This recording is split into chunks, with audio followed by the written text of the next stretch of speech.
Alden with Charge Update. Yung marami nakapansin na pinalo na pala ni Alden si Catherine Bernardo sa TikTok. Ayan mga pinalo ni Alden, si Catherine, Barbie, sa yung Color Game. Ito about sa movie nila ni Catherine. The reunion movie with Catherine. Is it going to push through? Siyempre ako naman kung talagang matutuloy yun. Gusto ko rin naman siya matuloy. Wishful thinking, but right now kasi hindi pa rin kami nasasabihan if it's gonna happen. So, but kung matuloy man, I mean, maraming nag-aabang. Isa rin ako doon. So, sana matuloy. At ilalagay sa pizza.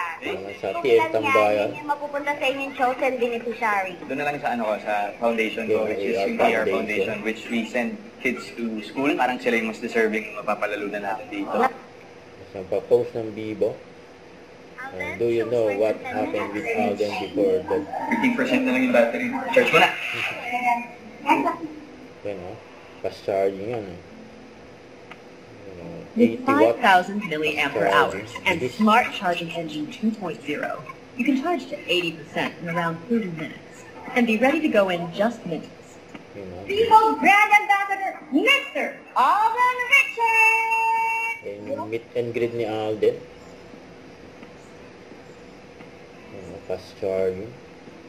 Huwag kalimutan mag-subscribe, click ang notification bell para ma-update ko ang future reaction vlog. Bye guys, team for watch.